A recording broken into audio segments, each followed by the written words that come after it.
கோவக்காய் பொடி மாஸ் எப்படி செய்யுதுன்னு பார்க்கலாமா? சாப்பிட்றதுக்கு இது ரொம்ப நல்லாயிருக்கும்.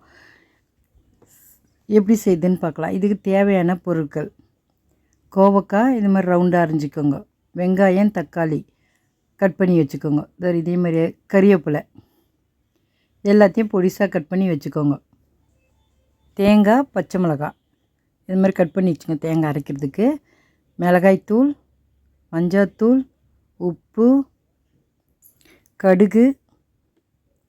இப்போ தேங்காய் தண்ணி ஊற்றாமல் இது மாதிரி அரைச்சிங்க. பச்சை மிளகாய் இது மாதிரி ஒன்றும் பாதிமாக நசுக்கிங்க. ஒரு பாத்திரம் வச்சுட்டு எண்ணெய் ஊற்றிடுங்க காஞ்ச உடனே.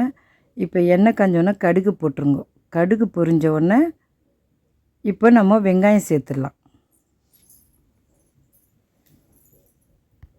வெங்காயம் வதக்கிட்டு இப்போ நம்ம தக்காளி சேர்த்துடலாம். தக்காளி கறிவேப்பிலை அதையும் சேர்த்துடலாம். சேர்த்துட்டு அதையும் வதக்கிடலாம்.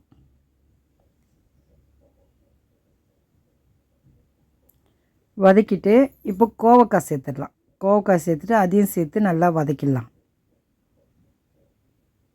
இது மாதிரி நல்லா வதக்கி விட்ருங்க. தக்காளி வெங்காயம் எல்லாத்தையும் சேர்த்து நல்லா வதக்கிட்டு அப்படியே விட்டுருங்க. வதக்கியாச்சு. மஞ்சள்தூள் உப்பு மிளகாய்த்தூள். இப்போ தண்ணி ஊற்றிடலாம். அந்த கோவக்காய் வேகிற அளவுக்கு தண்ணி ஊற்றலாம். நிறைய ஊற்றாதீங்க, நல்லா நம்ம வதக்கிட்டோம், அதனால் பாதி வெந்துட்டுருக்கோம்.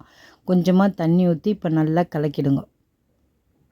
கலரி விட்டுட்டு ஒரு தட்டு போட்டு மூடிடுங்க. இப்போ நம்ம திறந்து பார்க்கலாம் வெந்துருச்சான்னு போல பாருங்கள். இப்போ இருங்க கோவக்காய் வெந்துருச்சு.